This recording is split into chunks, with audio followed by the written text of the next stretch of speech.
Captain Wu Jin stared at the display screen in front of him and felt his blood turn cold. The monitoring station Aegis 7 had been his home for 3 years now, floating in the empty space between star systems like a metal island in an ocean of darkness. He knew every sound the station made, every flicker of every light, every pattern that crossed his screens. This was not one of those patterns. The signal came from Earth, that small blue planet the Coalition had marked as developing. Earth was supposed to be primitive. Their people still used chemical rockets to reach their own moon. They fought wars with metal bullets and explosive devices. The Coalition had placed Earth under basic observation protocols, the kind they used for species that might one day join galactic society but were still centuries away from being ready.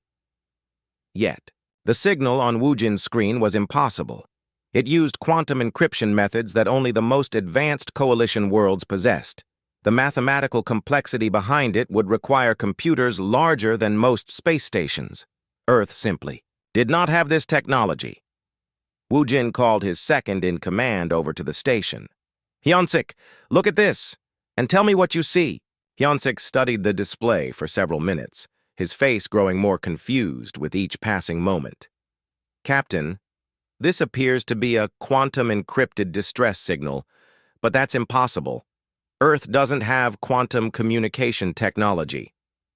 "That's what I thought too," Wu Jin said quietly. He had been monitoring this sector of space for longer than anyone else in the Coalition fleet. He knew Earth's capabilities better than most. Humans were clever and adaptable, but they were still using primitive technology compared to the rest of the galaxy. Down on Earth's surface, Dr. Minji walked through the streets of Seoul, observing the humans around her as she had for the past 5 years. To everyone who looked at her, she appeared to be just another human woman. The Coalition's surgical techniques were advanced enough to make any species look like any other, at least on the surface. Her mission was simple: study human behavior and report back to Coalition headquarters. What she had discovered troubled her more each day. Humans were different from every other species the Coalition had encountered. Most intelligent life forms developed along predictable paths. They became peaceful as they advanced, focusing on art, philosophy, and gentle sciences. Violence became rare, and war became unthinkable. Humans were the opposite. The more advanced they became, the better they got at fighting. They studied war like other species studied music. They created weapons with the same passion that others created poetry. Even their entertainment was filled with conflict and struggle. They seemed to find beauty in battle and honor in sacrifice. Minji had written 17 reports about human behavior, each one more concerning than the last. She had documented their unusual problem-solving methods, their refusal to accept defeat, even in hopeless situations, and their disturbing tendency to treat every challenge as a potential threat that needed to be prepared for. Her superiors at Coalition headquarters had dismissed most of her warnings as paranoia. "Dr. Minji is spending too much time among the humans," they had said in their last communication. "She is beginning to see threats where none exist. Humans are aggressive by primitive standards, but they pose no danger to the Coalition." As Minji walked past a group of human children playing a war game in a small park, she wondered if her superiors would change their minds if they could see what she saw. Even the children approached conflict with a level of strategic thinking that impressed and frightened her. They didn't just play at fighting, they analyzed, adapted, and learned from every engagement. Commander Hyunwoo stood in the command center of Earth's orbital defense station, looking out at the small fleet of ships that represented humanity's first real attempt at space-based military power. 23 vessels, ranging from converted mining ships to purpose-built patrol craft. It wasn't much compared to what he knew other worlds possessed, but it was a start.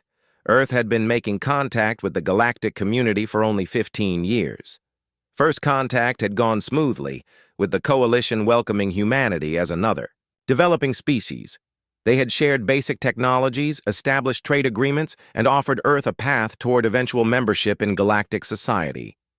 What the Coalition didn't know was that Earth's government had been preparing for the possibility of hostile contact for much longer than that. Every piece of technology shared by the Coalition had been studied, reverse-engineered, and improved upon. Every diplomatic meeting had been carefully analyzed for information about Coalition military capabilities and political structures. Hyun-woo had been part of those preparations since the beginning. He had helped design the orbital defense stations that the Coalition believed were simple communication relays. He had overseen the construction of ships that appeared to be civilian vessels but could be quickly converted to military use. Most importantly, he had helped establish the deep space monitoring network that watched for threats from beyond Earth's solar system. The threat came without warning, as Hyun-woo had always known it would. His sensors detected the approaching Vulcan fleet while it was still 2 days away from Earth's outer colonies. 47 ships, armed with weapons that could destroy planets and protected by shields that could deflect most known forms of attack. The Vulcans were one of the Coalition's member species, but they had a reputation for taking what they wanted from worlds too weak to defend themselves. Hyun-woo immediately activated Earth's emergency protocols. Defense stations powered up their hidden weapon systems. Civilian ships began moving toward protected positions. Most importantly, he sent out the distress signal that Earth's government had prepared for exactly this situation. The signal looked like a simple call for help, the kind that any species might send when facing overwhelming odds. But embedded within its quantum structure were codes and frequencies that Earth's scientists had discovered in ancient radio signals from deep space. Signals that appeared to be natural phenomena but contained mathematical patterns too complex to be coincidental. As the signal raced outward at faster-than-light speeds, Hyun-woo wondered if anyone would receive it.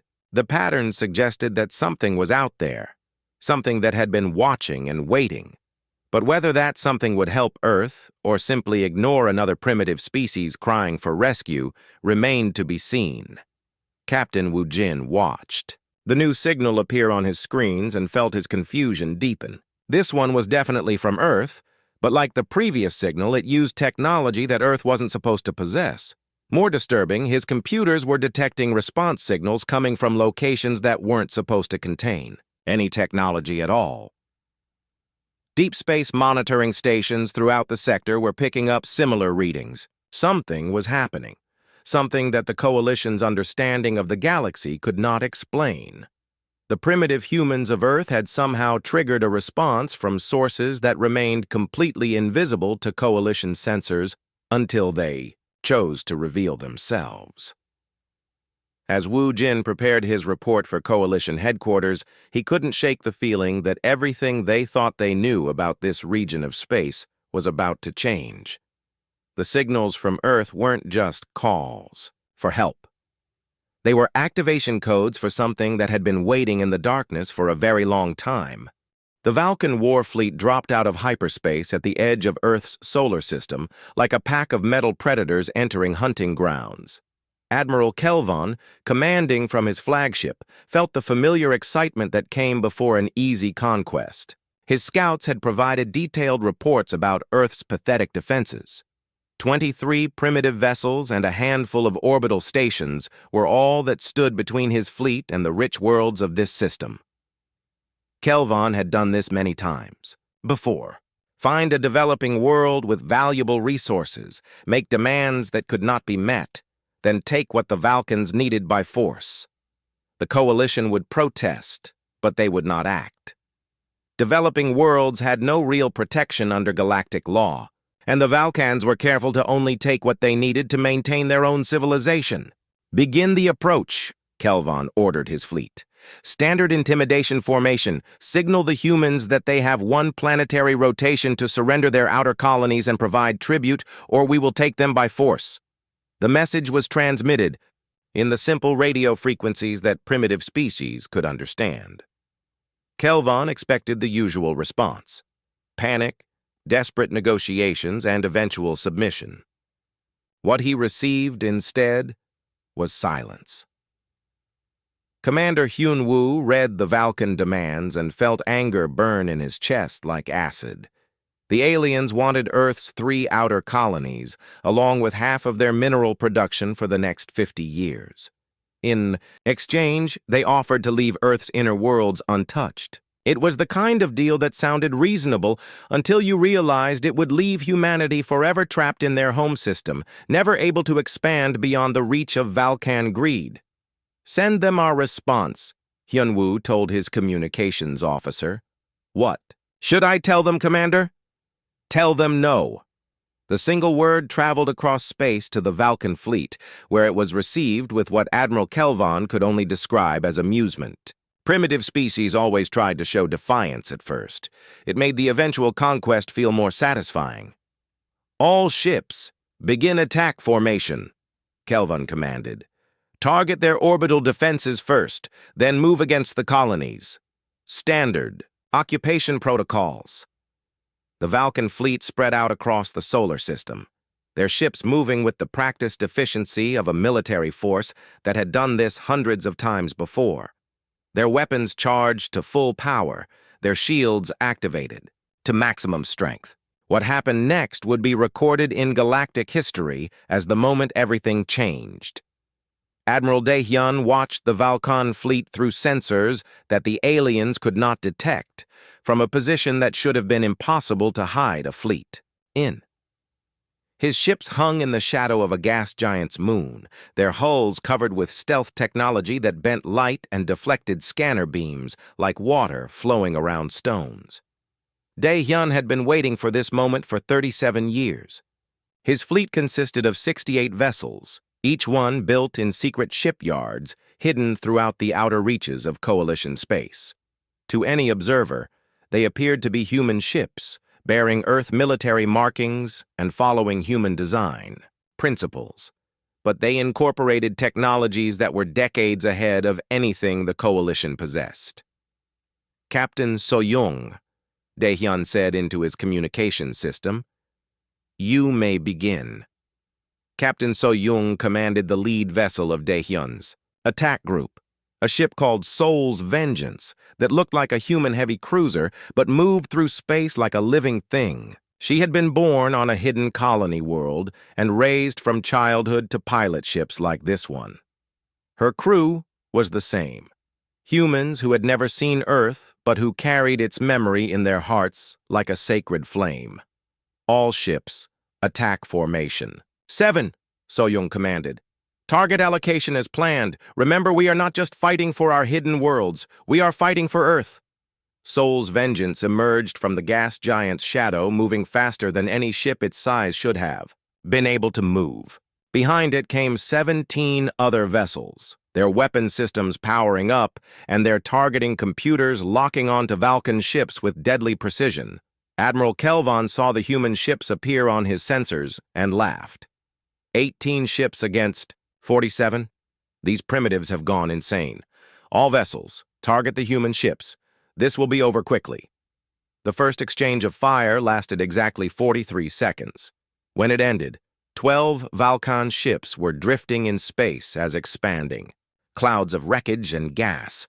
Not a single human vessel had taken serious damage. Kelvon stared at his tactical display in shock. His ships had weapons that could crack moons and shields that could stop planet-killer weapons. The human ships should have been destroyed in the first few seconds of combat. Instead, they moved through Valkan fire like it was nothing more than gentle rain, while their own weapons cut through Valkan shields and armor like they were made of paper. "How is this possible?" Kelvon demanded of his weapons officer. "Our intelligence report said Earth was primitive. These ships are using technology more advanced than our own." Ambassador Jae-won watched the battle from his monitoring station in Coalition space and felt his understanding of the galaxy crumble around him like ancient stone. He had been observing Earth for 10 years, filing reports about human development and making recommendations about their eventual integration into galactic society. Everything he thought he knew about humanity was wrong. The human ships fighting the Valkans were using weapons technology that violated at least 6 different galactic warfare treaties. Their propulsion systems generated energy signatures that should have required industrial facilities larger than most moons. Most disturbing of all, their tactical coordination showed a level of military sophistication that should have taken centuries to develop.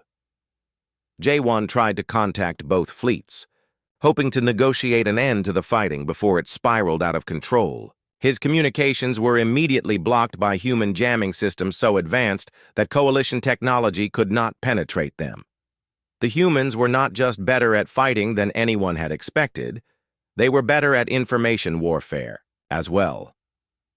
Captain So-young felt the familiar rush of combat as Seoul's vengeance danced between Valkan weapons and returned fire with devastating precision. Her ship's artificial intelligence was processing battlefield information faster than any biological mind could follow, while her weapons systems targeted Valkan ships with mathematical perfection. But this was not just about superior technology. So-young and her crew had been training for this battle their entire lives. They had studied every known detail about Valkan ships and weapons.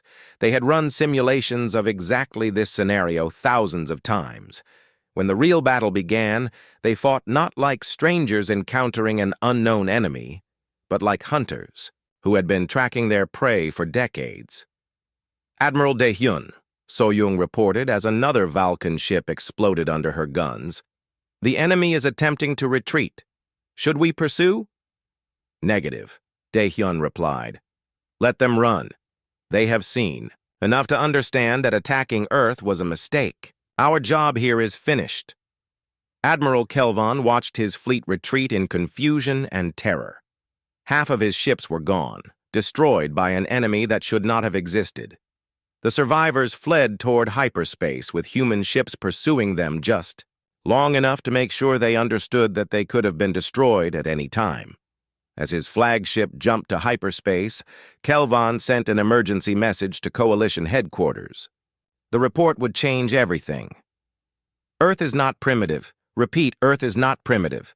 They have military technology decades ahead of our own, and fleets hidden throughout Coalition space. The humans have been lying to us from the beginning. Back in Earth's solar system, Admiral Daehyun's fleet vanished back into the shadows as quickly as it had appeared. Within hours, there was no evidence that the battle had involved anything other than Earth's small defense force somehow defeating a vastly superior enemy through luck and desperation. But deep in Coalition space, monitoring stations and intelligence networks were awakening to a new reality. The humans were not the primitive species they had pretended to be. They had ships where no ships should exist, technology that violated the accepted understanding of physics, and military capabilities that suggested they had been preparing for galactic war while pretending to be helpless. The single distress call from Earth had not just summoned help. It had revealed that humanity's children were already scattered among the stars, waiting and watching and preparing for the day when Earth would need them. That day had come, and the galaxy would never be the same. Dr. Yoonji sat in her small office deep within Coalition Intelligence headquarters and stared at the data that would destroy everything she thought she knew about the galaxy. For 15 years, she had been analyzing reports from monitoring stations throughout Coalition space, looking for patterns that might indicate unknown threats or undiscovered civilizations. She was very good at her job, which was why the aftermath of the Valkan defeat troubled her so deeply. The battle at Earth had lasted less than 6 hours, but the energy signatures detected during those 6 hours told a story that made no sense. Human ships had appeared from locations where Coalition sensors detected nothing. They had used weapons that generated power levels requiring industrial infrastructure that simply did not exist. Most disturbing of all, they had vanished again without leaving any trace of where they had gone. Yoonji pulled up her files on human development and began cross-referencing them with unexplained phenomena reported over the past 50 years. What she found made her hands shake as she typed. 17 separate incidents of pirate attacks that had targeted ships carrying advanced technology. 23 reports of natural phenomena in star systems that were supposedly uninhabited. 41 missing persons cases involving coalition citizens with expertise in weapons development or starship engineering. Each incident had been investigated and explained away as random criminal activity or misidentified natural events. But when Yunji plotted them on a galactic map, they formed a pattern. The incidents created a rough sphere around Earth, extending outward for hundreds of light years. It looked like someone had been systematically acquiring technology and eliminating threats while expanding outward from a central point. General Young-ho stood on the observation deck of what the Coalition believed was the ruins of Kepler Station, a mining colony that had been destroyed by pirates 12 years earlier. The station was indeed ruined, at least the parts that Coalition sensors could detect. What they could not detect was the massive military complex built into the asteroid's core, hidden behind technology that made it invisible to every scanning method the Coalition possessed. Young-ho commanded 8,000 personnel on Kepler Station, along with a fleet of 37 ships that officially did not exist. His people had been born here, raised here, and trained here. They knew nothing of Earth except what they learned from carefully preserved records and cultural transmissions, but they carried Earth's memory in their hearts like their most sacred possession. The station's true purpose was to monitor Coalition fleet movements in this sector and to serve as a forward base for operations deeper in Coalition space. For 12 years, Young-ho's people had watched Coalition ships pass within scanning range of their hidden base, never suspecting that they were being observed by the descendants of the primitive humans they had dismissed as irrelevant. "General," his communications officer reported, "we are receiving activation signals from Earth Command. All hidden bases are being brought to readiness status." Young-ho nodded. The moment they had prepared for their entire lives was finally arriving. "Signal all ships. Begin Phase 2 operations. It is time for the galaxy to learn what Earth's children have been doing while they watched other stars." Senator Jinho received the emergency briefing in his private quarters on Coalition Prime, the heavily defended world that served as the seat of galactic government. He had been a member of the Coalition Council for 27 years. Long enough to remember when Earth had first made contact with galactic civilization. Back then, humans had seemed like any other developing species, curious, eager to learn, and properly respectful of the Coalition's superior technology and wisdom. The intelligence, reports spread across his desk painted a very different picture. Human colonies existed in star systems that the Coalition had never explored, protected by stealth technology that made them invisible until they chose to reveal themselves. Human agents had infiltrated Coalition society at every level, gathering information and preparing for possibilities that no one had imagined. Most shocking of all were the personnel files. Dr. Minji, the xenobiologist who had been studying humans, was actually Dr. Park Minji, a Coalition citizen who had been recruited by human intelligence 15 years ago. Ambassador Jaewon, who had been reporting on human development, had been sharing his reports with human contacts for the past decade. Even Senator Jinho's own staff included people who had been feeding information to Earth for years. "How long has this been going on?" Jinho asked the intelligence officer who had delivered the briefing. "Based on the evidence we have discovered, Senator, we believe human intelligence operations began within 6 months of first contact. They have been systematically infiltrating our society for over 50 years. Jinho felt cold despite the warm temperature in his quarters. "What do they want?" "That remains unclear, Senator, but their capabilities suggest they could have taken hostile action against the Coalition at any time during the past 3 decades. The fact that they have not done so indicates either remarkable restraint or preparation for something much larger." Dr. Yunji's research led her deeper into Coalition archives, to files that required special clearance to access. What she found there made her question everything she thought she knew about human history. The official record showed first contact occurring 53 years ago, when human explorers had encountered a Coalition survey ship near Earth's solar system. But buried in the archives were older reports dating back over 2 centuries. Deep space monitoring stations had detected signs of primitive space travel from Earth's direction as early as 300 years ago. The signals had been dismissed as natural phenomena because Earth was supposed to be pre-spaceflight, according to all scientific models. Yoonji pulled up the original signal analysis and ran it through modern decryption algorithms. What she discovered made her call in sick for the next 3 days while she processed the implications. The signals were not natural phenomena. They were human transmissions, but they used technology that was advanced beyond anything humans were supposed to possess even now. The implications were staggering. Humans had been traveling through space for centuries before making official contact with the Coalition. They had been watching galactic civilization develop while carefully hiding their own capabilities. First contact had not been humanity's introduction to the galaxy. It had been the moment when they decided to reveal themselves. General Young Ho received reports from hidden bases throughout Coalition space as the activation signal spread outward from Earth. Base after base came online, revealing human presence in locations that the Coalition had never imagined. Mining colonies that were actually military installations, research stations that were actually intelligence gathering posts, trading vessels that were actually armed scouts.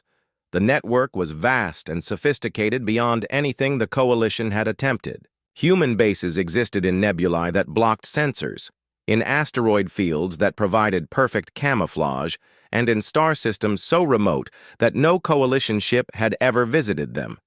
Each base was completely self-sufficient and connected to the others through communication networks that the Coalition could not detect. "Sir," Young-ho's intelligence officer reported, "we are receiving data from all 73 hidden bases. Total personnel count is 247,000. Fleet strength is 1,826 vessels. All bases report ready for full operations." Young-ho stared at the numbers and felt pride swell in his chest. 250,000 humans scattered across the galaxy, all of them trained and equipped and ready to protect Earth if necessary. Ships and bases and weapons that the Coalition had never suspected, all of them built with patience and planning that spanned generations.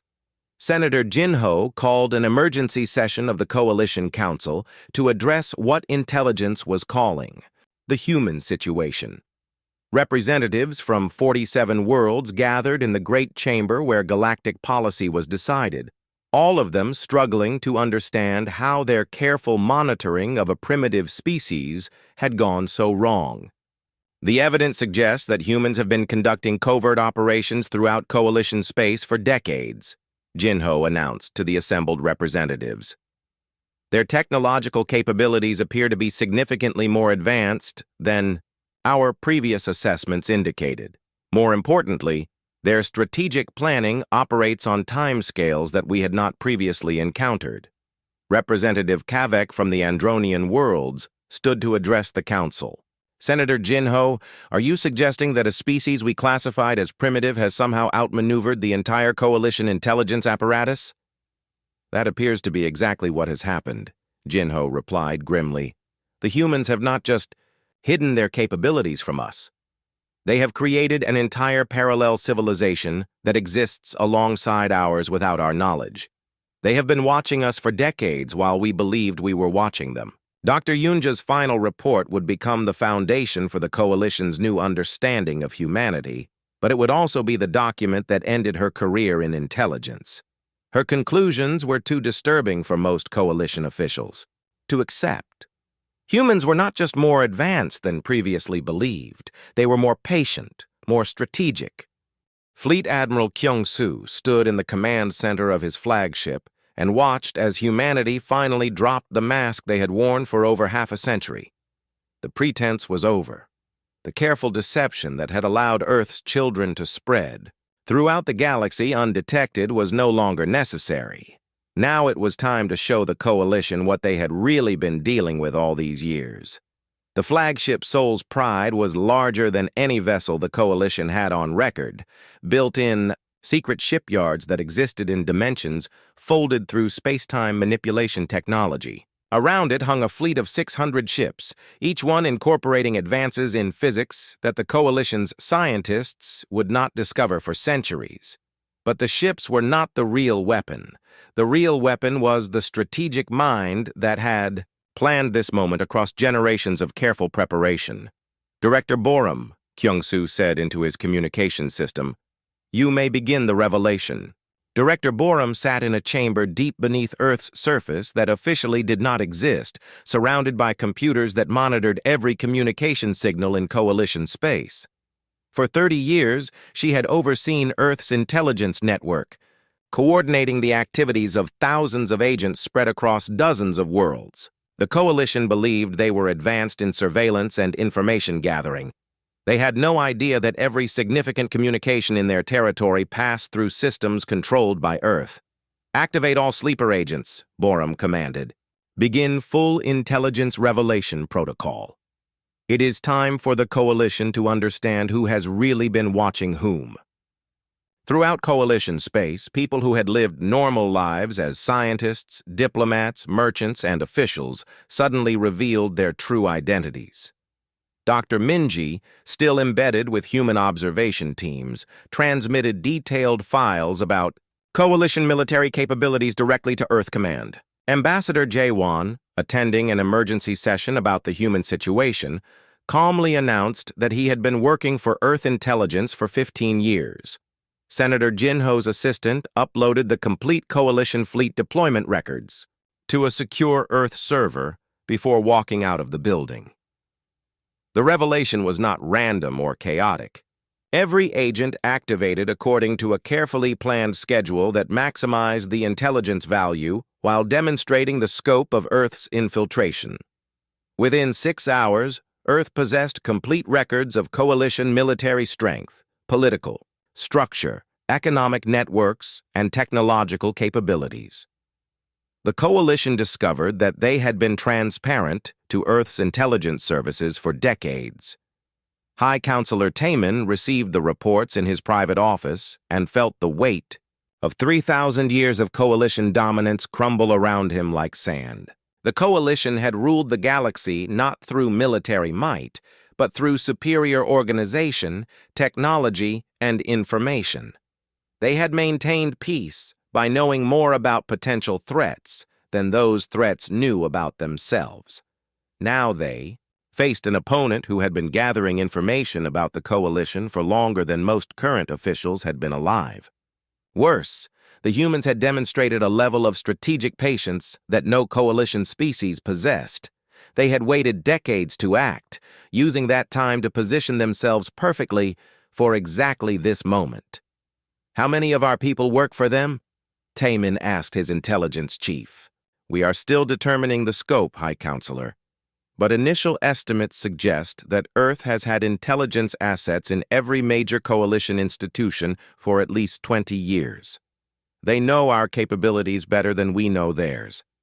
Taemin stared out the window of his office at the great city that surrounded Coalition headquarters.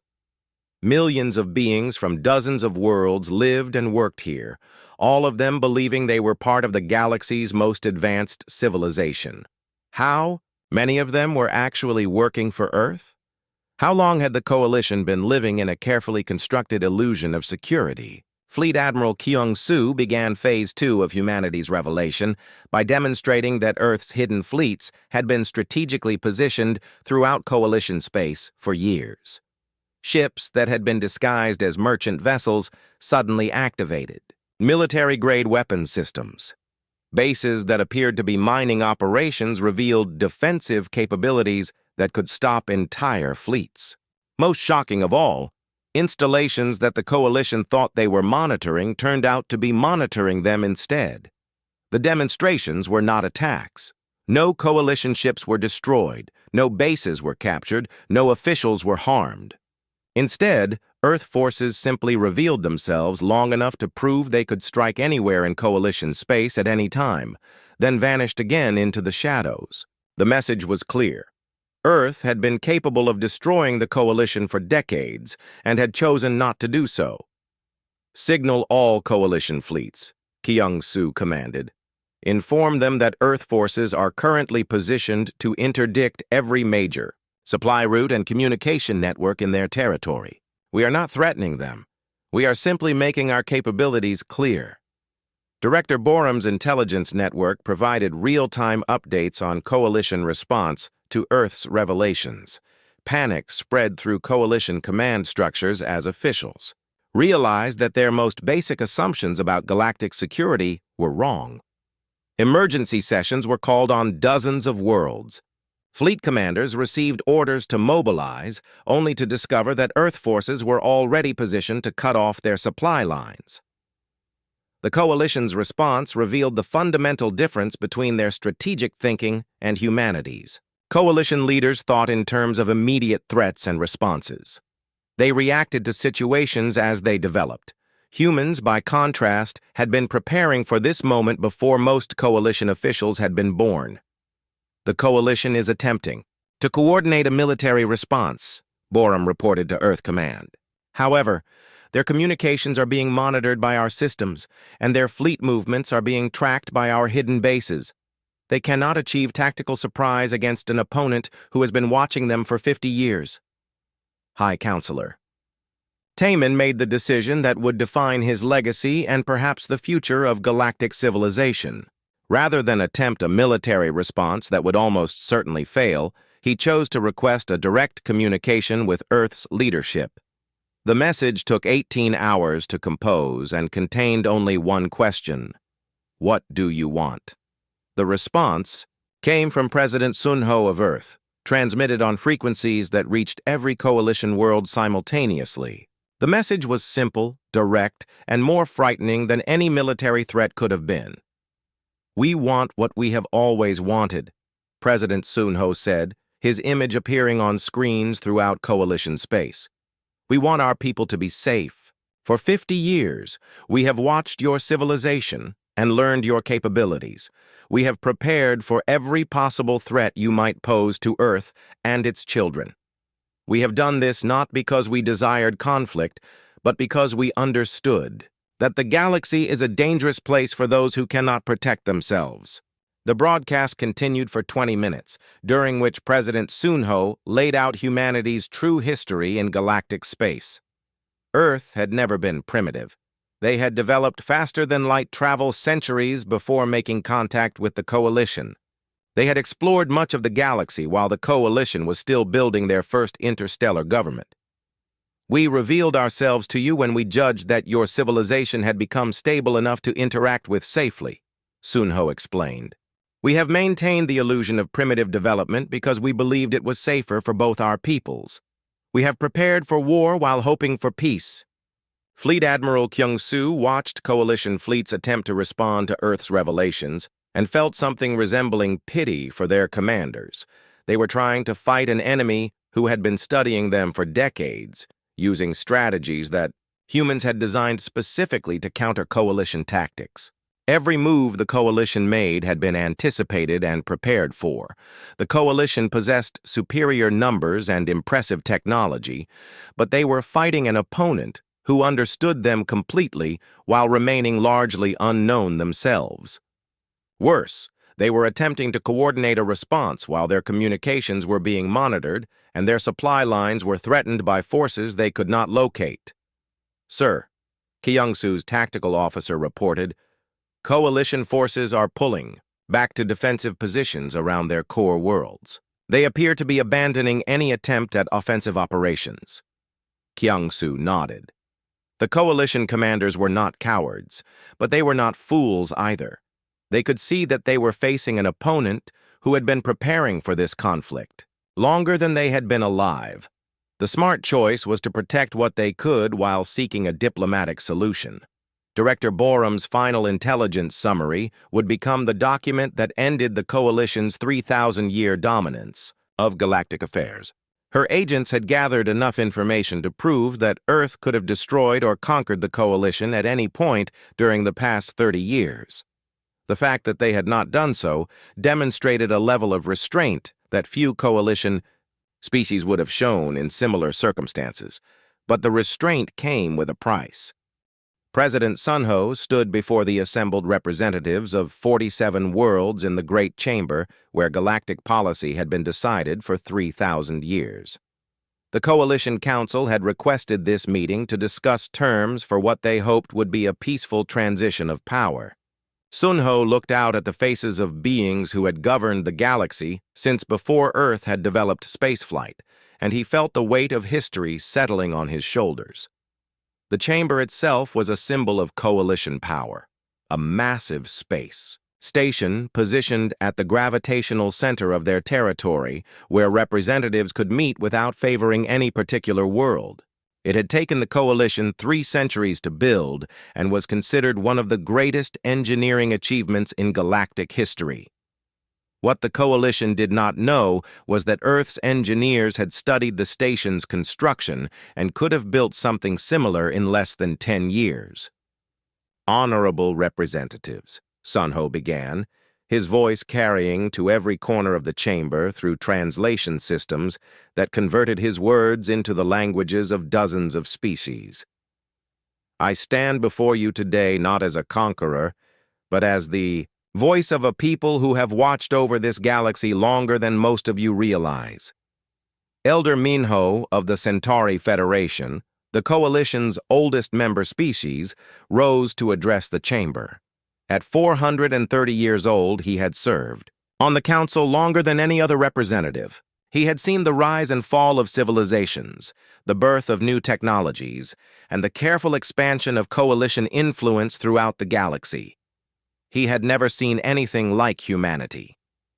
President Sunho, Minho said, his aged voice carrying, "The authority of centuries, your people have demonstrated capabilities that challenge our understanding of what is possible. We would hear your intentions regarding the future of galactic civilization."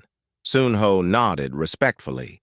He had studied the coalition's political structures for decades and understood that Elder Minho's words carried weight that transcended his official position. The old Centauri had seen the galaxy change many times, and his support would be crucial for what came next. "Our intentions are the same as they have always been," Sunho replied. "We wish to ensure the safety and prosperity of Earth and all its children. We have no desire to rule over other species or to impose our will upon civilizations that have developed their own ways of life. We ask only for recognition of what we have always been, the galaxy's guardians." Admiral Jisoo commanded the human fleet that hung in space around the Coalition station, visible through the chamber's massive windows like a constellation of metal stars.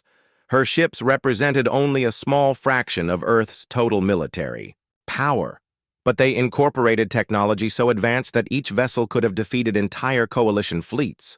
The demonstration was intentional.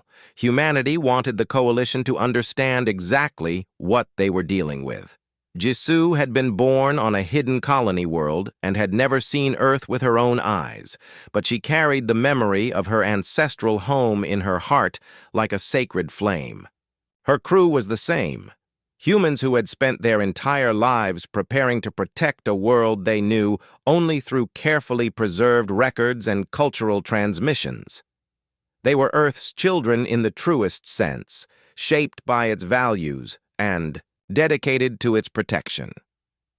President Sunho, Admiral Jisoo reported through secure communication channels. Coalition fleets are maintaining defensive positions around their core worlds. No hostile movements detected. They appear to be waiting for the outcome of negotiations. The negotiations themselves were unlike anything in Coalition history. Previous transitions of power had involved conquered species accepting the terms imposed by their conquerors. This was different. Earth was offering to protect the existing galactic order while assuming responsibility for its defense. They wanted cooperation, not submission. Representative Kivon of the Andronian Collective voiced the question that many council members were thinking but were afraid to ask. President Sunho, your military capabilities clearly exceed our own. Why do you seek our cooperation rather than simply imposing your will? Sunho smiled. and for a moment the assembled representatives could see past the political leader to the human being beneath. "Because that is not who we are," he said simply.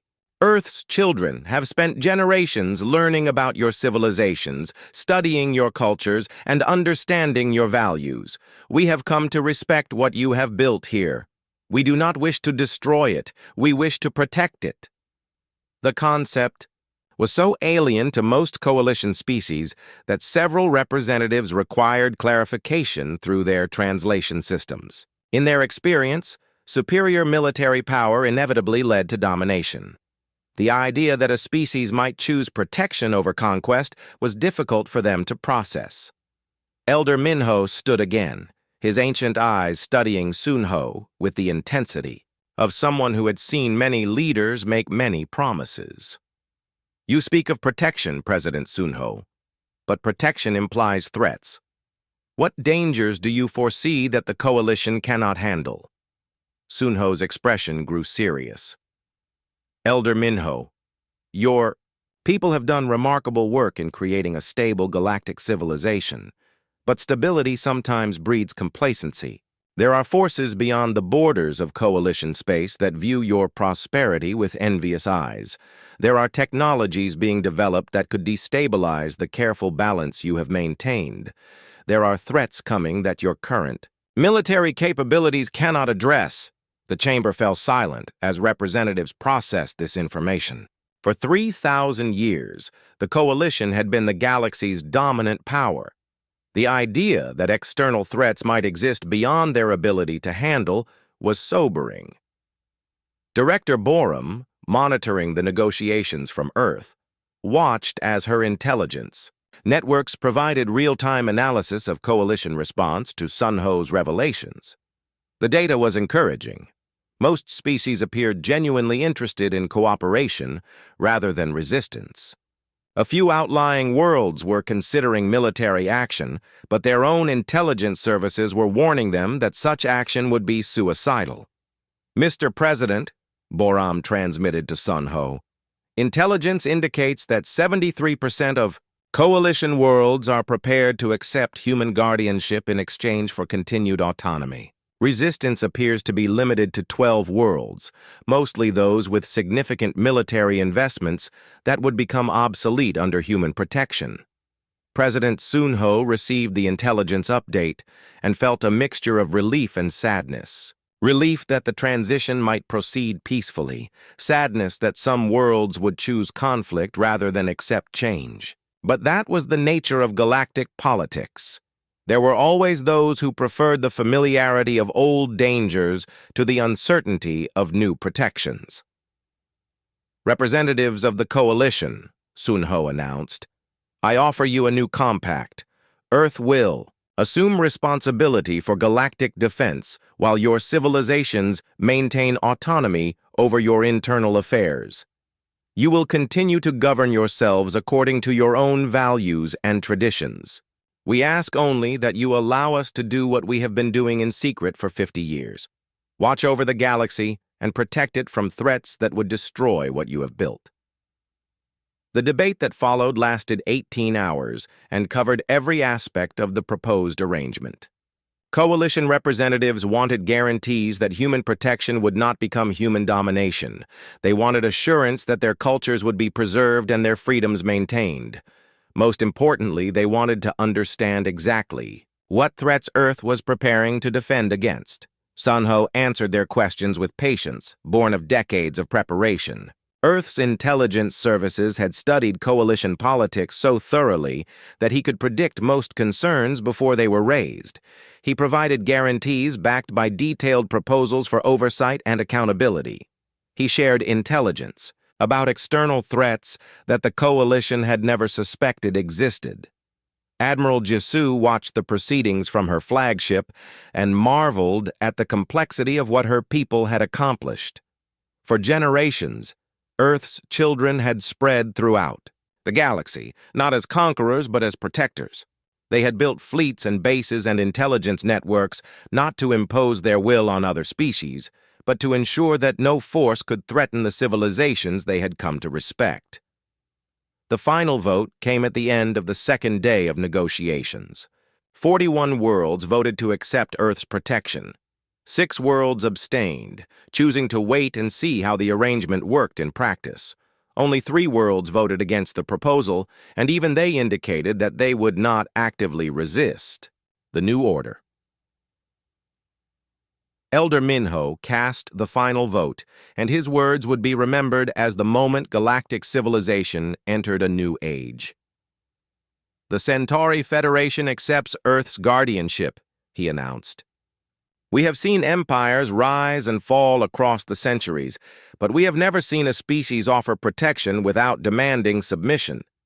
Perhaps it is time for the galaxy to learn what it means to be watched over by those who understand the difference between strength and wisdom." President Sunho felt tears in his eyes as he heard those words. Earth's children had spent so long in the shadows, preparing and watching and waiting. Now they could finally step into the light and take their place as the galaxy's acknowledged protectors.